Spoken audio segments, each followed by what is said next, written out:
আসসালামু আলাইকুম। এখন শুনবেন সংবাদ শিরোনাম। ঢাকায় মার্কিন সহকারী পররাষ্ট্রমন্ত্রী পল কাপুরের ব্যস্ততা, পররাষ্ট্র মন্ত্রণালয়ে বৈঠক শেষে আরো কয়েকজন মন্ত্রীর সাথে। সিদ্ধিরগঞ্জ ভূমি অফিসে আকস্মিক পরিদর্শনে গিয়ে কাউকে না পেয়ে প্রতিমন্ত্রীর ক্ষোভ। সংবিধান সংস্কার পরিষদের সদস্য হিসেবে বিএনপির এমপিরা শপথ না নিলেও সংকট নেই বলছেন বিশেষজ্ঞরা, মতপার্থক্যরা। তেহরান ও কোম শহরে ব্যাপক হামলা, যুক্তরাষ্ট্র ইসরায়েল মিত্রদের সহায়তায় রণতরী পাঠাচ্ছে দুবাই মার্কিন কনসুলেটে। এতক্ষণ শুনছিলেন সংবাদ শিরোনাম। এখন শুনবেন বিস্তারিত। পররাষ্ট্রমন্ত্রী ডক্টর খলিলুর রহমানের সাথে ভালো আলোচনা হয়েছে ঢাকা সফররত মার্কিন সহকারী পররাষ্ট্রমন্ত্রী পল কাপুরের। সকালে প্রথমে পররাষ্ট্র প্রতিমন্ত্রী শামা ওবায়দের সাথে সাক্ষাৎ করেন তিনি। পরে পররাষ্ট্রমন্ত্রী ডক্টর খলিলুর রহমানের সাথে প্রায় ঘণ্টাখানেক বৈঠক করেন। এ সময় দুদেশের ব্যবসা বাণিজ্য বাড়ানো সহ নানা ইস্যুতে কথা বলেন তারা। বেরিয়ে যাওয়ার সময় আনুষ্ঠানিকভাবে গণমাধ্যমের সাথে কথা বলেননি মার্কিন সহকারী পররাষ্ট্রমন্ত্রী। পররাষ্ট্র মন্ত্রণালয় থেকে সচিবালয়ে গেছেন পল কাপুর। সেখানে বাণিজ্য, বিদ্যুৎ ও অর্থমন্ত্রীর সাথে বৈঠকের কর্মসূচি আছে তার।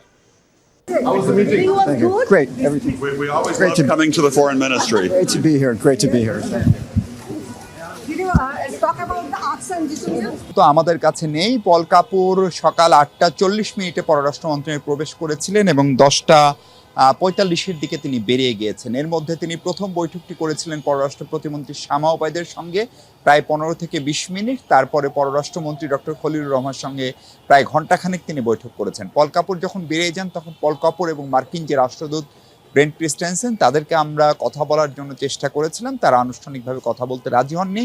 শুধু এটুকু বলেছেন পল কাপুর যে বৈঠকটি ভালো হয়েছে। আমরা পররাষ্ট্র মন্ত্রণালয় সূত্রে যেমনটা জানতে পেরেছি, বৈঠকে দ্বিপাক্ষিক সম্পর্কের যাবতীয় বিষয়াদি নিয়ে মূলত পররাষ্ট্রমন্ত্রী ডক্টর খলিলুর রহমানের সঙ্গে পল কাপুর কথা বলেছেন। সেইখানে গেল অন্তর্বর্তী সরকারের সময় নির্বাচনের 3 দিন আগে যে সমস্ত চুক্তি সই হয়েছে সেই চুক্তিগুলোকে কিভাবে চূড়ান্ত করা যায় সেই প্রক্রিয়াটি নিয়ে আলোচনার কথা আমরা জানতে পেরেছি। এর পাশাপাশি মার্কিন যুক্তরাষ্ট্রে যে ট্যারিফ, সেই ট্যারিফ নিয়ে বাংলাদেশের পক্ষ থেকে আলাপ হয়েছে। এর পাশাপাশি অভিবাসন এবং ভিসা সংকট নিয়ে যে আলোচনা চলছে সেটি নিয়ে বাংলাদেশ প্রশ্ন তুলেছে। এর পাশাপাশি ইন্দো প্যাসিফিক এই অঞ্চলে কিভাবে মার্কিন যুক্তরাষ্ট্রের ব্যবসা বাণিজ্য বাড়ানো যায় এবং সেই ব্যবসা বাণিজ্য বাড়ানোর ক্ষেত্রে মার্কিন যুক্তরাষ্ট্র যে সমস্ত বিষয়কে আপনার প্রতিবন্ধকতা বা বাধা হিসেবে মনে করে, বিশেষ করে বাংলাদেশ সরকারের সঙ্গে চীনের যে সম্পর্ক, বাংলাদেশে বিনিয়োগে চীনের যে আগ্রহ, বাংলাদেশের প্রকল্প বাস্তবায়নে, সেসব বিষয় নিয়েও পরোক্ষভাবে কথা হয়েছে বলে আমরা ধারণা করছি। আমরা এটিও ধারণা করছি পররাষ্ট্রমন্ত্রী ডক্টর খলিলুর রহমান অথবা প্রতিমন্ত্রী শামা ওবায়দ হয়তো এই বৈঠকের বিস্তারিত গণমাধ্যমকে জানাতে পারেন কিছুক্ষণ পরে। এখান থেকে বেরিয়ে তিনি সরাসরি সচিবালয়ে গিয়েছেন এবং তার। আপনাকে ধন্যবাদ। জনগণের ভোটে নির্বাচিত সরকার জনগণের জন্য কাজ করবে বলে জানিয়েছেন ভূমি প্রতিমন্ত্রী ব্যারিস্টার কায়সার কামাল।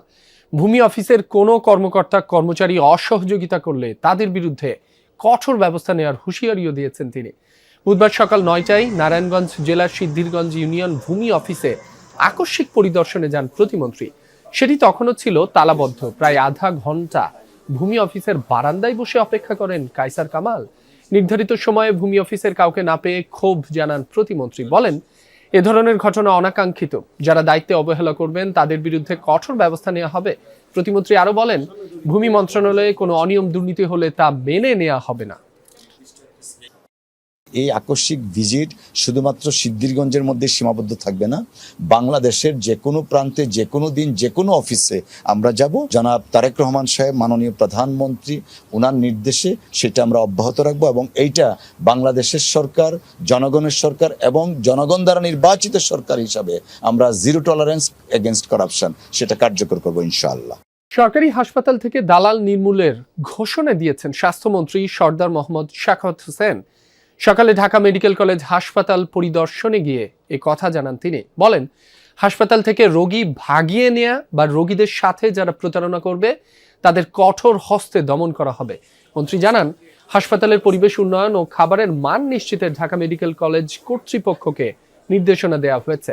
কারো দায়িত্বে অবহেলা পাওয়া গেলে কঠোর ব্যবস্থা গ্রহণের নির্দেশনাও দেন স্বাস্থ্যমন্ত্রী। তিনি বলেন, সীমিত সম্পদের মধ্যেই জনগণের স্বাস্থ্যসেবা নিশ্চিত করতে কাজ করছে সরকার।